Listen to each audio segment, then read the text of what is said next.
Okay, so today we have to start with the remaining portion of Unit 7, that is authentic writing. We have done the initial part of the chapter and we were on the later half of the chapter, that is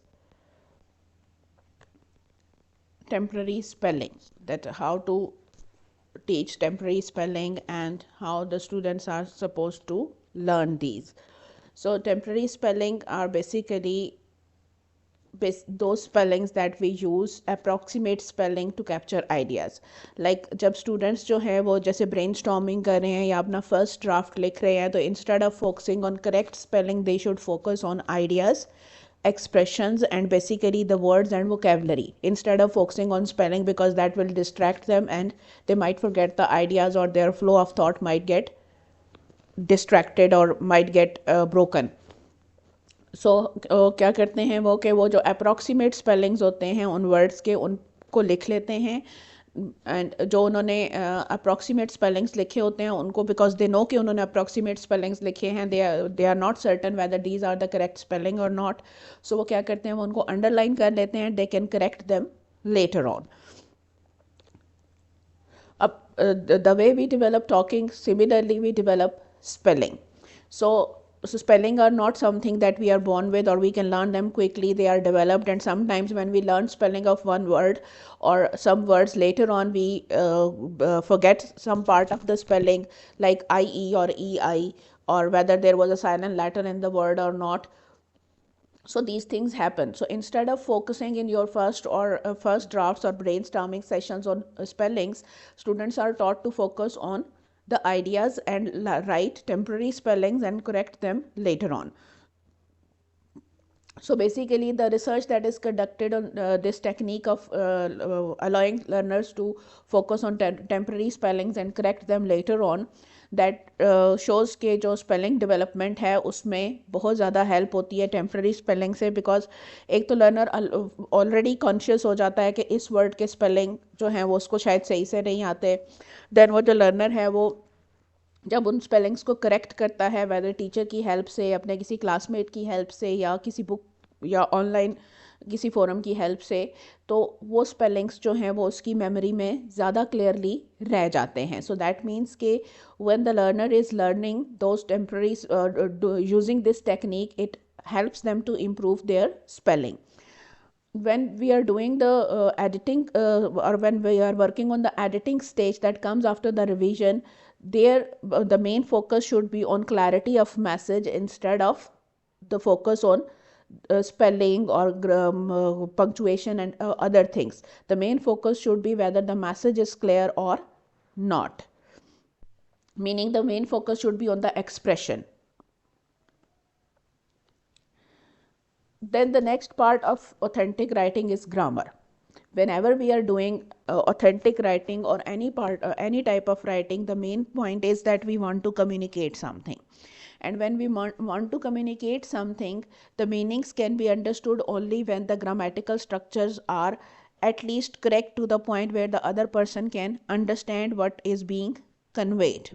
So if there are errors in grammatical structures, they can cause misunderstandings, they can dilute the impact of the message, they can distract from the actual message, because the listener would be focused more on the errors instead of the actual message. So in authentic context, grammar can be very, very important. Grammar activities should support authentic writing, not dominate it. Meaning whenever there is a writing skills class, the main focus shouldn't be on grammar. It should be a supporting activity, not the main activity of the class. The main focus should always be on writing, the development of ideas, how to express them, how to convey them in the form of longer sentences, in the form of paragraphs, the cohesion and coherence. Grammar should be a supporting activity and not the main focus of that class.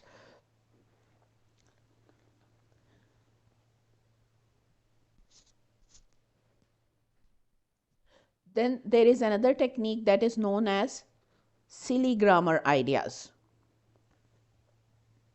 Provide students with activities or sentences that are grammatically correct but the words or vocabulary that is used is basically silly or humorous. Like there is this sentence structure that Ali ate the burger. Now Ali is noun, burger is noun, eating is an action. So that is the normal sentence. But if you want to teach them grammar through silly ideas, so you can switch this in the sense that you can say that hamburger ate Ali.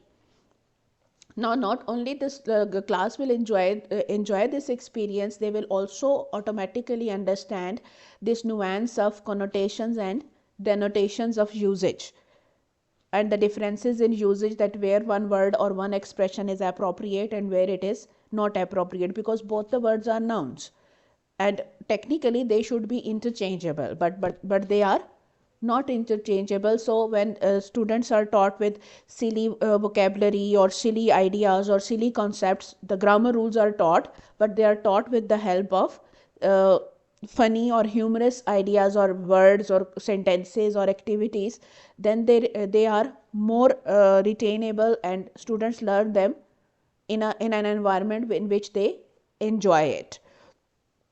Students must master grammar sub-entities to write. That is a myth. Students can only learn if they have mastered all the sub-entities of grammar. That is a myth. It is not true.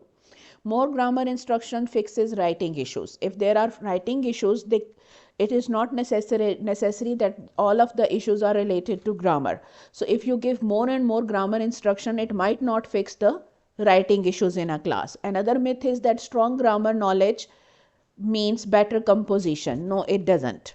There are other aspects to writing as well, which we have already discussed in the previous parts of this chapter. So those areas also need development. Grammar study or outside context improves writing. Again, that is also a myth. Grammar helps writing only if it is taught in context. Writing is holistic. Holistic means an activity that engages all the skills. It is an overall activity. Context driven, there is always a context in which we write. Without context, nothing can be written. Grammar helps but does not define writing. Grammar can be helpful to writing, and it definitely is because it is the structure, but it is not the defining aspect of writing, so it shouldn't be the sole focus of writing classes. Teachers must also write and share with students. That is another important thing, that teachers writing should also be shown to students. Teachers should also write on some topics and present their own writing to the students, so that students can use it as a model, and then they feel that the teacher is a part of their class, or their student teacher is also an entity or part of their group. So that is also an important feeling for learners.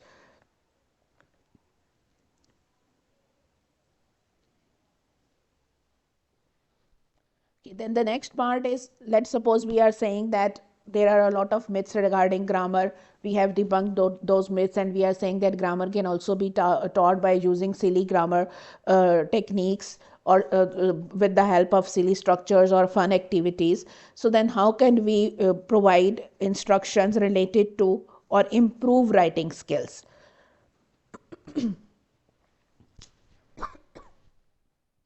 So what is grammar? Grammar is basically structure or the study of how language works, the function of language or the functional part of language. So when we are learning grammar, जब भी हम उसको सीख रहे होते हैं, तो हम ग्रामर की जो हमारी कन्वेंशंस होती हैं, जो उसके रूल्स होते हैं, वो बेसिकली हमें हेल्प करते हैं कि हम अपने आइडियाज़ को क्रिएट करें, उनको ट्रांसमिट करें और दूसरों के जो आइडियाज़ हैं उनको रिसीव करें और उन्हें अंडरस्टैंड करें. अब उसके लिए मीडियम कोई भी हो सकता है, चाहे वो स्पीकिंग हो, चाहे वो राइटिंग हो. डिफरेंस ये है कि राइटिंग का जो मीडियम है उसमें हमारे पास रिवीजन का चांस भी होता है और हम उसको करेक्ट भी कर सकते हैं, एंड ऑब्वियसली उस पर फिर ग्रामर की जो मिस्टेक्स हैं वो ज़्यादा फोकस में भी आती हैं, या कोई भी किसी भी तरह की मिस्टेक्स. स्पीकिंग जो है बिकॉज इट इज़ स्पॉन्टेनियस, और जो ज़्यादा फोकस होता है वो आइडियाज़ की डिलीवरी पे होता है as compare to the structures sometimes हम हाफ सेंटेंसेस से भी काम चला लेते हैं, things are present in the environments, so सिर्फ पॉइंटिंग से भी काम चल सकता है, और फेशियल एक्सप्रेशंस भी हेल्प आउट कर रहे होते हैं, बॉडी लैंग्वेज भी हेल्प आउट कर रही होती है, but in writing all these factors are not present, so everything needs to be presented with the help of writing. अब जो ट्रेडिशनल ग्रामर की जो इंस्ट्रक्शन थी वो प्रेस्क्रिप्टिव थी, उसमें स्टूडेंट्स को रूल्स सिखाए जाते थे, फिर उन रूल्स की डिसजॉइंटेड सेंटेंसेस की फॉर्म में प्रैक्टिस कराई जाती थी, फिर कोई भी टॉपिक देख के उस पर लिखवाया जाता था, तो that was basically the prescriptive way of teaching grammar. So basically उसमें प्रेस्क्राइब किया जाता था कि आपने क्या करना है और क्या नहीं करना, इन अदर वर्ड्स कौन सी चीज़ें आप लैंग्वेज यूज़ में कर सकते हैं और कौन सी चीज़ें आप नहीं कर सकते। और बिलीव ये किया जाता था कि when you learn the rules you will be able to use those rules when you will be actually using the language in real life situations without providing any practice regarding the real life situations and language use. अब apparently तो लगता है कि ठीक है भैया, आपको जब स्ट्रक्चर आता है तो आप लैंग्वेज यूज़ कर लेंगे, but the point is that when we are learning speaking, especially the first language, then how do we learn basic grammar rules? We don't learn any basic grammar rules. We are never taught any basic grammar rules. We acquire them from the environment. We process the language, the information that we receive. Our brain sorts those patterns, or the brain of a child sorts those patterns, puts them in different slots, और बार बार जो उसका continuous exposure होता है actual language use से, उससे वो चीज़ों को एलिमिनेट करता है, न्यू चीज़ों को ऐड करता है, अपने पैटर्न्स को करेक्ट करता चला जाता है, और वो पैटर्न्स जो हैं वो मीनिंगफुल स्पीकिंग कॉन्टेक्स्ट में कन्वर्ट होते चले जाते हैं। बेसिकली बच्चों को हम ड्रिल्स की फॉर्म में लैंग्वेज नहीं सिखाते, they just acquire it from the environment because of repeated continuous exposure and the need to use the language to communicate with others.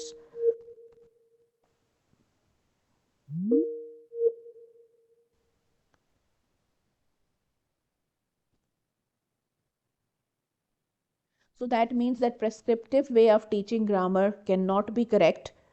If first language cannot be learned that way, then second language cannot be learned that way either. But still we cannot say that grammar instruction is not important. It is important, but the time that we spend on composing has a more positive effect on grammar and writing than time spent teaching grammar. Meaning के बजाय इसके कि हम वो जो time है वो grammar प्रेस्क्रिप्टिवली सिखाने में लगाएं, अगर हम वही टाइम जो है वो लर्नर्स को कंपोज करने पे लगाएं कि when they are like instead of teaching them a grammar rule, if they are presented with a sample text and then they are taught how to write the text at the beginner level, then their writing skills become more and more advanced. Instead of learning the rule outright, they will be able to emulate that rule will become a part of their writing skill or the speaking skill, and the time will not be wasted on teaching grammar explicitly. So that means कि जो grammar की जो instruction है वो short होनी चाहिए, explicit होनी चाहिए, लेकिन जब उसको आप प्रैक्टिस करें, जब उसको आप रिव्यू करें, तो वो ऑथेंटिक राइटिंग एक्सपीरियंसेस के थ्रू होनी चाहिए, बजाय इसके कि आप स्टूडेंट से कहें कि होके प्रेजेंट इंडेफिनिट का एक सेंटेंस बनाएं, आप इसको पास्ट इंडेफिनिट में कन्वर्ट करें, आप इसको पैसिव वॉइस बनाएं. No, give them authentic writing experiences where, like, let's suppose if you are teaching them present indefinite tense, then ask them to write their routine for Sunday, ask them to write their routine for their school day or the timetable that they follow in the school. There they will be using the present indefinite tense, and that will be an authentic writing experience. So in this way we can teach them grammar and then allow them to practice it with the help of authentic writing experiences instead of giving them disjointed sentences in the classroom. So basically writing और speaking वो skills हैं जो develop की जाती हैं, सिखाई नहीं जाती. That is the crux of this whole section. अब ग्रामर इंस्ट्रक्शन के लिए हिस्टोरिकली कौन कौन सी अप्रोचेस यूज होती रही हैं? The first one is stand alone approach और आइसोलेट अप्रोच। जो फर्स्ट अप्रोच है दैट इज स्टैंड अलोन और आइसोलेट। सो इसमें हम क्या करते हैं कि ग्रामर की जो इंस्ट्रक्शन होती है वो एक सेपरेट क्लास में दी जाती है, यानी ग्रामर की क्लास ही अलग होती है, वो बाकी जो स्किल्स हैं उनकी क्लासेस का पार्ट नहीं होती, बल्कि सेपरेटली जो लर्नर्स हैं उनको एक ग्रामर का पीरियड बना के उसमें ग्रामर सिखाई जाती है, और उसमें रियल रीडिंग या राइटिंग नहीं होती, वर्कशीट्स के थ्रू सिखाई जाती है या आर्टिफिशियल एक्टिविटीज़ और असाइनमेंट्स के थ्रू सिखाई जाती है। अब ओकेजनल वर्कशीट या इस तरह की जो अप्रोच जो इस तरह की एक्टिविटीज़ हैं वो ओकेजनली अगर यूज़ की जाएँ तो वो इफ़ेक्टिव भी होती हैं और स्टूडेंट्स को जो ग्रामर की नॉलेज है उसको डेवलप करने में हेल्प भी करती हैं। बट अगर आप सोली ग्रामर इंस्ट्रक्शन को स्टैंड अलोन अप्रोच पे ही कंटिन्यू रखेंगे तो वो उनको रियल लाइफ राइटिंग सिचुएशंस में ट्रांसफ़र करने में कोई हेल्प नहीं करेगी। जैसे हम अपने स्कूल्स और कॉलेजेस में स्टूडेंट्स को एक इम्पॉर्टेंट क्वेश्चन होता है, राइट एन एप्लीकेशन और write a letter, but if the student after doing graduation और ग्रेजुएशन लेवल तक ये एक कंपल्सरी क्वेश्चन है, हमारा जो इंग्लिश का सिलेबस है पाकिस्तान में उसका ये कंपल्सरी क्वेश्चन है कि 9th-10th में आपने एप्लीकेशन लिखनी है, इंटरमीडिएट में एप्लीकेशन लिखनी है, ग्रेजुएशन में एप्लीकेशन लिखनी है। But ask a graduate to write a job application, ask a graduate to write a leave application or a short leave application, they will not be able to write it. Even though they have memorized it, but they will not be able to write it. Why? Because they cannot tailor it according to the situation for which they need it. वो जो रटी हुई है वो तो वो लिख सकते हैं, लेकिन जिस सिचुएशन में उन्हें उस वक्त वो चाहिए उसके हिसाब से उसको टेलर वो नहीं कर सकते, because they do not have any practice of authentic writing. So for that reason we say that stand alone approach can be used along with other approaches occasionally, but it shouldn't be the only approach used in teaching grammar. Then comes the immersion approach. Immersion approach में जो students हैं वो immerse कर दिए जाते हैं real life writing में, यानी पूरी की पूरी जो ग्रामर की टीचिंग है वो टीचिंग होती ही थ्रू राइटिंग और रीडिंग सिचुएशंस है, और वो राइटिंग और रीडिंग सिचुएशंस जो हैं वो रियल लाइफ से रिलेटेड होती हैं, यानी उस तरह की सिचुएशंस जो वो रियल लाइफ में फेस कर सकते हैं, उस तरह का ऑथेंटिक मटेरियल उन्हें प्रोवाइड किया जाता है। Now this is an important aspect of helping to develop mature readers and writers, क्योंकि जितना ज़्यादा वो ऑथेंटिक मटेरियल पढ़ते हैं उतनी ही उनकी राइटिंग और उनकी रीडिंग के एक्सप्रेशंस के अंदर मैच्योरिटी आती है। ग्रेजुअली वो ज़्यादा एडवांस्ड मटेरियल्स को पढ़ने और ज़्यादा एडवांस्ड चीज़ें लिखने के काबिल होते जाते हैं। सो वो सेल्फ राइटिंग की उनके अंदर कैपेबिलिटी आ जाती है, सेल्फ रीडिंग की कैपेबिलिटी भी उनके अंदर डेवलप की जा सकती है with the help of immersion approach. But obviously अगर आप सिर्फ इमर्शन अप्रोच पे फोकस करेंगे तो इंस्ट्रक्शन के बगैर आप कोई भी जो लर्निंग है वो कभी भी एफिशिएंट या इफ़ेक्टिव नहीं हो सकती। सो दैट मीन्स कि ना तो स्टैंड अलोन अप्रोच अकेले आपको ग्रामर या लर्नर्स को पूरी तरह से हेल्प कर सकती है, और ना ही इमर्शन अप्रोच पूरी तरह से हेल्प कर सकती है अनटिल अनलेस के साथ ही साथ कोई ना कोई उन्हें ग्रामर की जो गाइडलाइंस हैं या इंस्ट्रक्शंस हैं वो प्रोवाइड ना की जाएं। Then comes the third approach that is the embedded approach, और ये इन तीनों अप्रोचेज़ में सबसे ज़्यादा इफ़ेक्टिव अप्रोच कंसिडर की जाती है और सबसे ज़्यादा मॉडर्न टाइम्स में यूज़ भी यही अप्रोच की जाती है। सो in this approach, what does the teacher do? The teacher looks at students papers to see what types of errors they are making.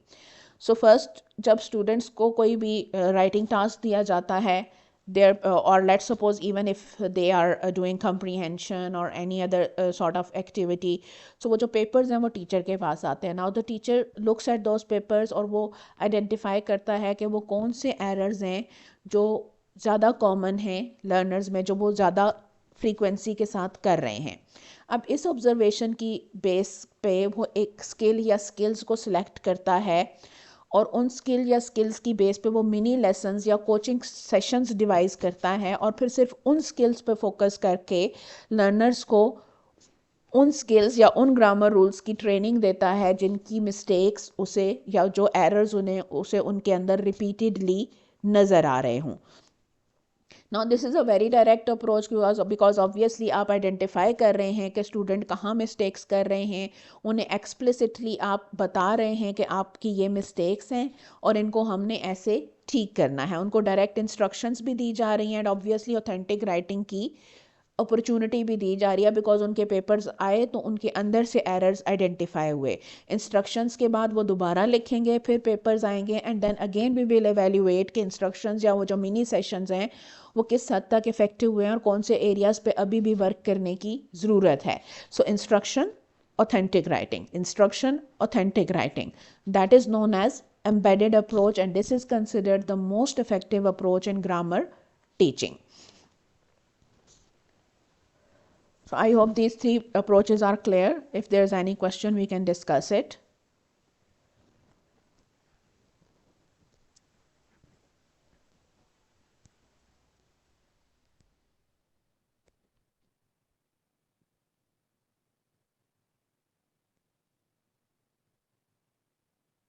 All right. So our fourth approach is effective skills instruction. So what is included in effective skills instruction is it was basically described by Presley, Harris, and Marks in 1992. And it should also be used with the teaching of grammar, but basically instructions should be brief and quickly paced. So effective skills instruction की जो approach है वो ये कहती है कि grammar की teaching जो है वो राइटिंग सिचुएशन का पार्ट होनी चाहिए, लेकिन जो आप इंस्ट्रक्शंस दे रहे हैं वो ब्रीफ और क्विक होनी चाहिए, उन पे बहुत ज़्यादा टाइम नहीं देना चाहिए. Then comes the fifth one, that is direct instruction and modelling. अब इसमें जब न्यू ग्रामर स्किल्स जो हैं वो क्लास में इंट्रोड्यूस की जाती हैं इस अप्रोच के अकॉर्डिंगली, तो सबसे पहले उन्हें डिफ़ाइन किया जाता है, फिर फिर टीचर डिमॉन्स्ट्रेट करता है कि इस स्किल को या इस ग्रामर के रूल को आप सेंटेंस की फॉर्म में कैसे यूज़ कर सकते हैं. फिर एग्जाम्पल्स भी देते हैं आप उनको, स्टूडेंट्स को जैसे एग्जाम्पल्स दी जाती हैं, जैसे like this is a noun, this is not a noun, this is a compound sentence, this is not a compound sentence. यानी सेंटेंसेस लिख के बोर्ड पे या किसी भी प्रेजेंटेशन का जो भी मोड है या मीन्स यूज़ हो रहा है उस क्लासरूम के अंदर, उनको आइडेंटिफाई किया जाता है कि okay this is noun, this is preposition, this is adjective. Directly उन्हें इन्फॉर्म किया जाता है, उनको एग्जाम्पल्स दी जाती हैं. और अगर आपके लर्नर्स जो हैं वो बहुत यंग लर्नर्स हों तो फिर किड लैंग्वेज यानी इजी लैंग्वेज हम यूज़ करते हैं डेफिनेशन और डिस्क्रिप्शन के लिए, ताकि लर्नर की समझ में आ जाए. ये नहीं कि जो ग्रामर की प्रेस्क्रिप्टिव बुक्स के अंदर जो डेफिनेशन दी हुई है आप बस वही रिपीट कर दें, चाहे लर्नर को समझ आए या ना आए.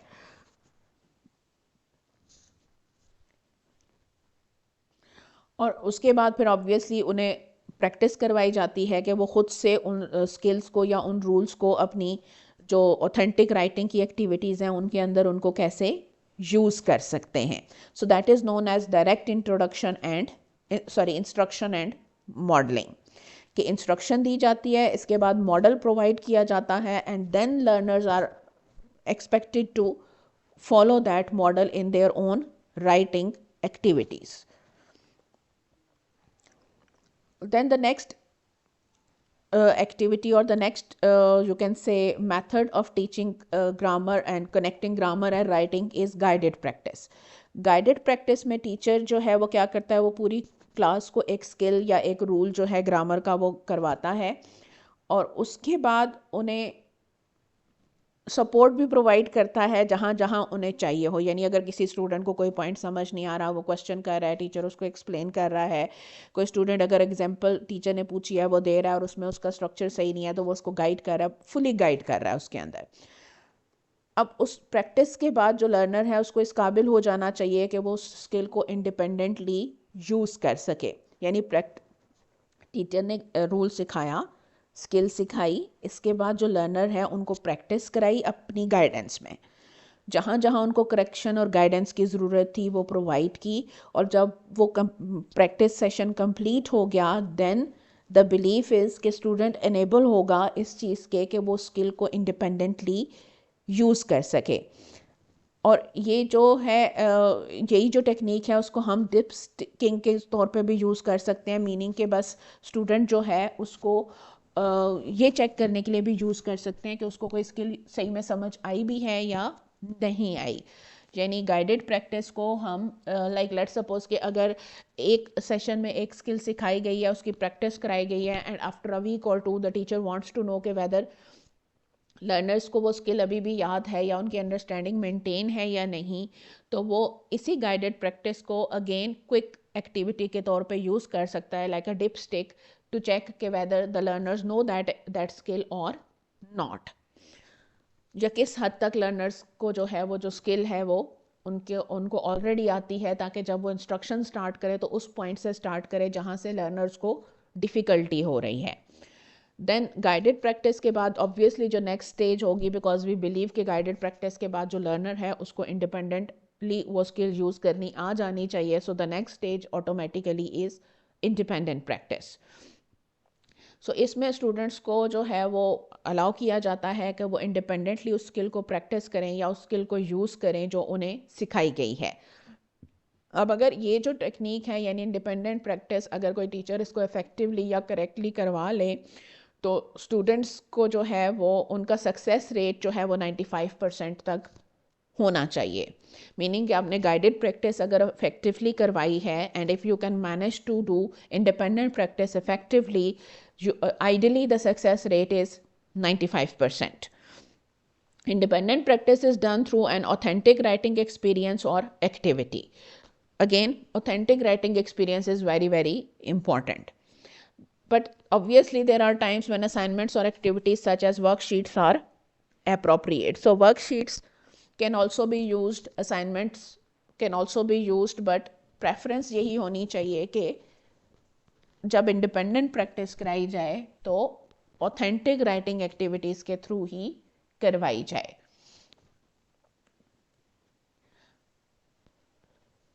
एंड ऑब्वियसली कोई भी स्किल जो आपने सिखा दी है दैट डजंट मीन कि आपका काम ख़त्म हो गया। एवरी स्किल नीड्स रिव्यू, यानी रिव्यू जिसको हम रिविजन भी कहते हैं, प्रैक्टिस भी कहते हैं, रिपीटिशन भी कहते हैं, वो होनी बहुत ज़रूरी है, क्योंकि एक ही सेटिंग में कोई भी स्किल या एक ही लेसन में कोई भी स्किल नहीं आ सकती। जितने भी स्किल्स हैं उनके साथ स्टूडेंट्स को रेगुलर प्रैक्टिस की ज़रूरत होती है, और जितना ज़्यादा वो प्रैक्टिस करते जाते हैं उतना ही उनका जो लेवल है वो हायर होता चला जाता है। नाउ ग्रामर अवेयरनेस जो है लर्नर्स की, उसको डेवलप करना भी obviously that is also the job of the teacher. तो उसको हम कैसे डेवलप कर सकते हैं कि लर्नर अवेयर हो अपनी ग्रामर को लेके, अपने स्ट्रक्चर्स को लेके, कि उसने उनका ख्याल रखना है, उनको ठीक रखना है, या कैसे आइडेंटिफाई करना है कि कहाँ उसके स्ट्रक्चर्स जो हैं वो फाल्टर कर रहे हैं। So what are the tips for that? So one tip is that use lots of real writing, authentic writing with feedback and response from classmates and teachers. That is one technique. कि जितना ज़्यादा real writing हो, authentic writing हो, वो करवाई जाए learner से, और फिर उन्हें फीडबैक प्रोवाइड किया जाए। और वो फीडबैक सिर्फ टीचर का नहीं होना चाहिए, बल्कि क्लासमेट्स भी फीडबैक प्रोवाइड कर सकते हैं और उन्हें करना चाहिए।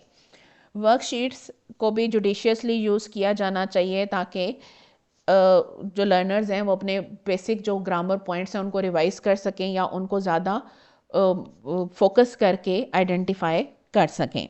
Then there are a lot of tools that are available, जिनको इफ़ेक्टिवली अगर यूज़ किया जाए तो ना सिर्फ ये कि लर्नर्स की जो ग्रामेटिकल वीकनेसेस हैं वो आइडेंटिफाई की जा सकती हैं, बल्कि उनकी खुद की अवेयरनेस भी डेवलप की जा सकती है, और उनको उन वीकनेसेस को या एरर्स को ओवरकम करने में भी हेल्प की जा सकती है। So tools can also be used.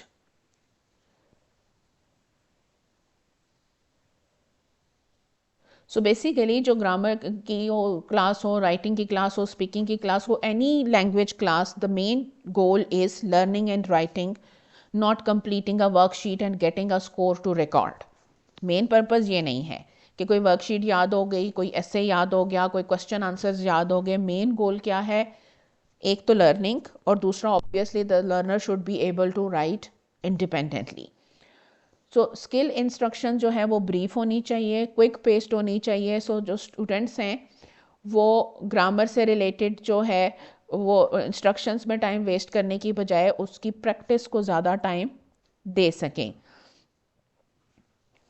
Students को एक्सप्लिसिट इंस्ट्रक्शन की ज़रूरत होती है ताकि उन्हें पता हो कि नाउन क्या है, इनकम्प्लीट सेंटेंस क्या होता है, कंप्लीट सेंटेंस क्या होता है। बट दैट डजेंट मीन कि आप सारा टाइम सिर्फ उन्हें बताने में ही लगा दें। ज़्यादा टाइम उन्हें उनसे एक दफ़ा अवेयर कर दिया, then they should be allowed to function independently to learn those skills. फिर जो उनकी जो एक्टिविटीज़ हैं, अब let's suppose you have a large class और डेली उनकी राइटिंग एक्टिविटीज़ चेक करना obviously not easy for any teacher, क्योंकि बहुत सारी जॉब और भी काम होते हैं टीचर्स के, टाइम मैनेजमेंट और बहुत सारे इश्यूज होते हैं। तो एक जो इफ़ेक्टिव वे है वो है पीयर ग्रुप एडिटिंग, कि आप ग्रुप्स बना देते हैं स्टूडेंट्स के जब वो अपनी राइटिंग एक्टिविटी कंप्लीट करते हैं, और उस ग्रुप में जो लर्नर्स हैं वो अपनी एक दूसरे की राइटिंग्स को चेक करते हैं, और फिर जो जो एरर्स वो आइडेंटिफाई करते हैं वो उनको आपस में डिस्कस कर लेते हैं। सेकेंडली आप वन ऑन वन एडिटिंग भी करा सकते हैं। देन आप ग्रुप टू ग्रुप एडिटिंग भी करा सकते हैं, मीनिंग एक ग्रुप ने जब अपने सारे टास्क की एडिटिंग कर ली, फिर वही टास्क जो है वो दूसरे ग्रुप को और उस ग्रुप के टास्क इनको हैंड ओवर किए जा सकते हैं। सो इस तरह से जो चेकिंग का काम है या फीडबैक का काम है, वो अगर टीचर्स जो है वो टाइम कंस्ट्रेंट का, जब बहुत लार्ज क्लास के इशू का शिकार हो तो वो उसको इस तरह से भी मैनेज कर सकता है, but feedback should be there. Then जितना हो सके वॉलंटरी रीडिंग को प्रमोट करना चाहिए, बिकॉज वॉलंटरी रीडिंग ही वो वाहिद चीज़ है जो लर्नर है उसकी जो टारगेट लैंग्वेज है उसकी नॉलेज को बढ़ाता है, चाहे वो स्ट्रक्चर्स की हो, चाहे वो वोकेबलरी की हो, चाहे आइडियाज़ की हो। सारी की सारी जो आइडियाज़ को एक्सप्रेस करने की नॉलेज हो, that comes from voluntary reading. कोई भी लिटरेरी इशू हो किसी भी लर्नर का, वाइड रीडिंग होगी तो वो ऑटोमेटिकली क्योर हो जाएगी। अब ये कोई स्पेसिफिक स्ट्रेटजी नहीं है, बेसिकली वॉलंटरी है, तो फिर लर्नर ने खुद ही सिलेक्ट करने हैं अपने मटेरियल, और वो सिलेक्ट करना है जिसको वो इंजॉय करता है। टीचर प्रेस्क्राइब करेगा तो ऑब्वियसली हो सकता है कि वो उसको इंजॉय ना करे, लेकिन रीडिंग जो है और सेल्फ रीडिंग जो है उसको प्रमोट करना जो है, that is the job of a language teacher, so that the learners would become more and more independent in their language acquisition.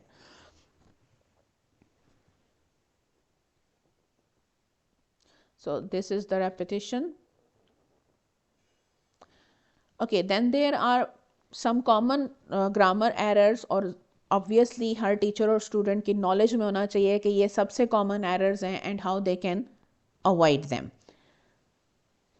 One common error is that people switch tenses. एक sentence जो है वो एक tense में होगा, अगला दूसरे tense में चला जाएगा, उससे अगला किसी और टेंस में चला जाएगा, या एक ही सेंटेंस में दो टेंसेस मिक्स कर देंगे। So stay consistent with tense, stay consistent with plurality, यानी अगर आपने प्लूरल नाउन से स्टार्ट या प्रोनाउन असाइन किया है किसी एंटिटी को तो उसके साथ स्टिक रहें। ये नहीं कि एक दफ़ा आप कह रहे हैं the members of the class और फिर दे, दूसरी दफ़ा क्लास और फिर इट। कंसिस्टेंट रहें। Double pronouns should make sense. अगर आप किसी भी एंटिटी के लिए डबल प्रोनाउंस यूज़ कर रहे हैं तो उसके साथ भी आप कंसिस्टेंट रहें, और it should make sense as well. ये नहीं कि आपने एक प्रोनाउन दिया और फिर दूसरा दे दिया और उसकी कोई सेंस ही नहीं बन रही।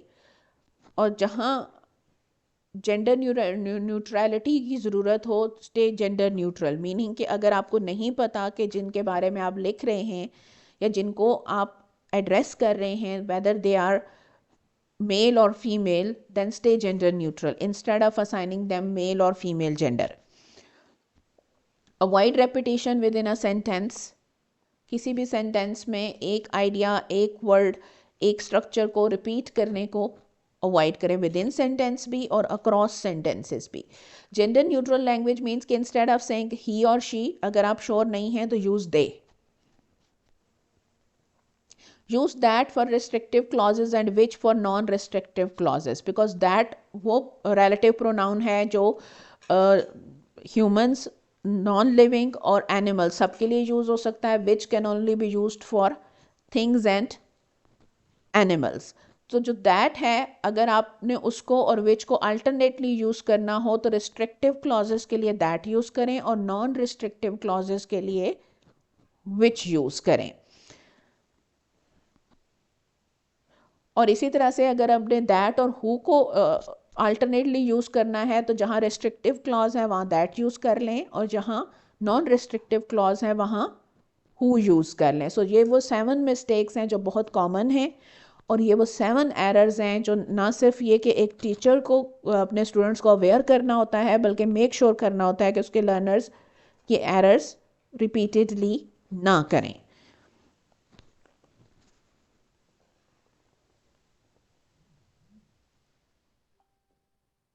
Punctuation is very very important. Punctuation marks जो हैं वो ऑब्वियसली जैसे आपकी स्पीकिंग के अंदर आपके फेशियल एक्सप्रेशन, बॉडी लैंग्वेज और दूसरी जो सेटिंग है, कॉन्टेक्स्ट है, वो इंपॉर्टेंट होती है, वैसे वही रोल जो है वो राइटिंग के अंदर पंक्चुएशन परफॉर्म कर रही होती है. Punctuation marks we are all aware of them, comma, semi colon, colon और इस तरह के जितने भी आपके पास फुल स्टॉप है, कैपिटल और स्मॉल लेटर्स का यूज़ है, all of them are basically punctuation marks. और उनकी लर्निंग या उनकी नॉलेज जो है वो आपके लर्नर्स के पास होनी चाहिए कि उन्होंने उनको कहाँ यूज़ करना है और कैसे यूज़ करना है. नाउ ऑथेंटिक राइटिंग की कुछ एक्टिविटीज़ की एग्जांपल्स जो हैं जो आपकी बुक में दी गई हैं. असेसमेंट फॉर्म भी है कि आप उसमें किस तरह से उनकी असेसमेंट कर सकते हैं. असेसमेंट का क्राइटेरिया क्या डेवलप कर सकते हैं, लाइक कंटेंट, आइडियाज़, मैकेनिक्स यानी spelling, grammar, punctuation, organisation, structure, appearance, organisation. इस तरह का एक क्राइटेरिया डेवलप करके आप उनकी जो राइटिंग्स हैं उनको असेस कर सकते हैं. उसमें आप की भी बना सकते हैं कि like 1 is for average, 2 is sorry 4 is for outstanding, 3 is for very good, 2 is for average and 1 is for low. और उस तरह से भी आप उनकी स्कोरिंग कर सकते हैं. देन सेंटेंसेस और sentence structures, interest and ideas, grammar, spelling and punctuation, effective communication, meets deadline. तो इस तरह के क्राइटेरियाज डेवलप करके आप अपने लर्नर्स की जो राइटिंग्स हैं उनको चेक कर सकते हैं. So this was our unit 7. I hope it is clear. If there's any question, we can go through it. Otherwise, I will go through the conclusion as a recap and then we will move on to Unit 8. So if there is any question, you can ask.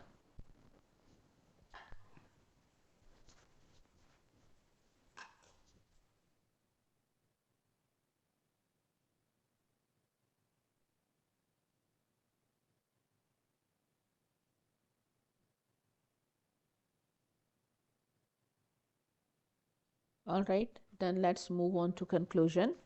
So good writing is an art in itself. The authentic writing goes beyond the students and teacher. It requires students to apply their reasoning, reading and writing skills. Its experiences are an excellent way to motivate students and teachers alike. In authentic writing experiences, there is a specific audience, usually outside the classroom. It implies that the students are writing in their own voice to real living persons or group about a matter of concern. Then there are some self-assessment questions. What are authentic writing activities? Explain in detail. इसमें आपने introduce करना है पहले कि authentic writing होती क्या है and why it is important, obviously in 1 paragraph because it is your introduction. Then authentic writing activities को 1 by 1 विद एग्जांपल्स आपने एक्सप्लेन करना है. Then the conclusion. Describe task of functional writing. Again पहले एक brief introductory paragraph में आप functional writing को describe कर दें और फिर जो उसके टास्क हैं वो 1 by 1 डिस्क्राइब करके विद एग्जांपल्स फिर अपनी कंक्लूजन दे दें. What are in authentic writing activities? Same formula जो हमने फर्स्ट 2 क्वेश्चंस के लिए अप्लाई किया है. Describe the role of grammar in authentic writing. अभी हमने लास्ट टॉपिक यही किया है and it is given in quite detail.